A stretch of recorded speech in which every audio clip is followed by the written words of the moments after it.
Digital media संपादक पत्रकार संघटनेच्या वतीने जिल्हाधिकारी यांना दिले निवेदन।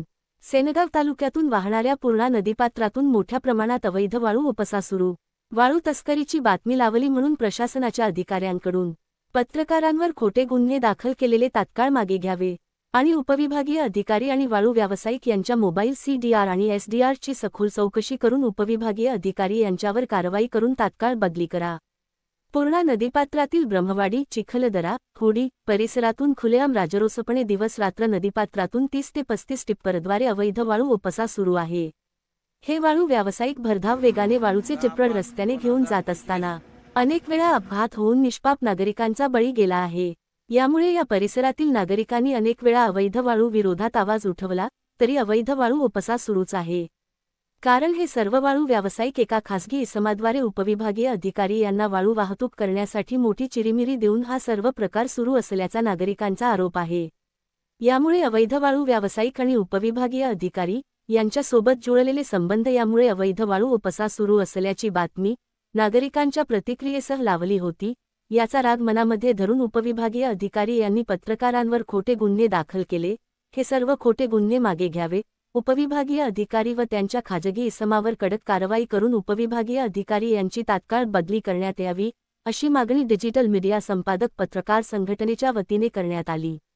या प्रकरणाची चौकशी व भ्रष्ट अधिकाऱ्यांवर कारवाई न झाल्यास डिजिटल मीडिया संपादक पत्रकार संघटनेच्या वतीने आंदोलन केले जाईल असा इशारा देण्यात आला आहे। मागणी अशी आहे की लोकशाहीचा चौथा स्तंभ समजला जाणारा पत्रकार हा आपल्या माध्यमातून पत्रकारिता करतो आणि ज्या ठिकाणी कुठं अवैध अशा धंदे होतात त्या अवैध धंद्यांच्या बातम्या आपल्या चॅनलच्या आपल्या पेपरच्या माध्यमातून प्रसारित करत असतात। परंतु अशा ठिकाणी या चौथ्या स्तंभावर जे कुठं गदा आणण्याचे काम हे अधिकारी प्रशासकीय अधिकारी करत आहेत।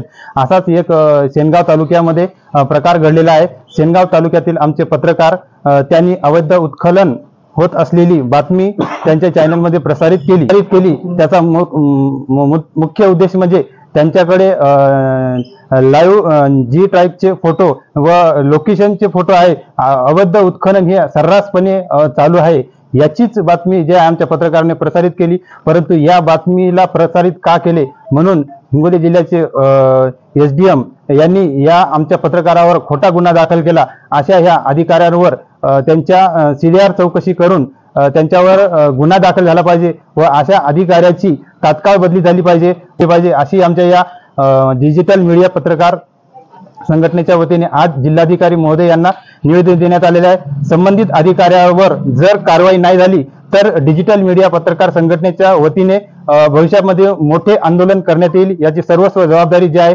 प्रशासनावर राहील।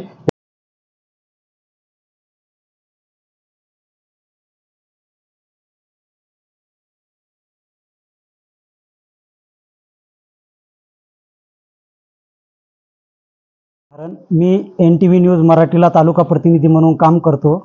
सेनगाव तालुक्यातील पूर्णा नदीपात्रामधून सर्रासपणे अवैधरित्या रेती वाहतूक चालू आहे आणि याचीच बातमी मी NTV न्यूज मराठीवर प्रसारित केली होती आणि ADM साहेबांनी याचाच राग धरून माझ्यावर खोटा गुन्हा दाखल केला। माझ्या बातमीमध्ये अँगल कॅमेऱ्याचे व तारखीवाईज पूर्ण रेकॉर्ड आहे आणि त्यानंतर नागरिकाच्या प्रतिक्रिया देखील आहेत। मला कुठली समज देऊन बोलवलं नाही किंवा कोणता कॉल देखील केला नाही आणि मी बातमी लावल्याच्या नंतर बातमीची दखल देखील झालेली आहे। त्या दखलची देखील मी बातमी लावलेली आहे। त्यानंतर माननीय SDM साहेब यांनी 2 ते 4 कारवाया देखील केलेल्या आहेत आणि 4 ते 5 दिवसानंतर माझ्यावर जे आहे ते खोटा गुन्हा दाखल केलेला आहे। आज आम्ही जिल्हाधिकारी साहेबाला निवेदन देखील दिलेले संघटनेच्या वतीने आणि आमच्या चॅनलच्या वतीने देखील निवेदन दिलेलं आहे की असे खोटे गुन्हे जर पत्रकारावर जर दाखल होत असतील तर पत्रकार हा कुठेतरी कमी होत चाललेला आहे। तरी माझी शासनाला एकच विनंती आहे की पत्रकारावर जे अन्याय होत आहे ते अन्याय तात्काळ थांबवून जे अधिकारी आहेत त्यांची सखोल चौकशी करून त्यांच्यावर योग्य ती कारवाई करण्यात यावी।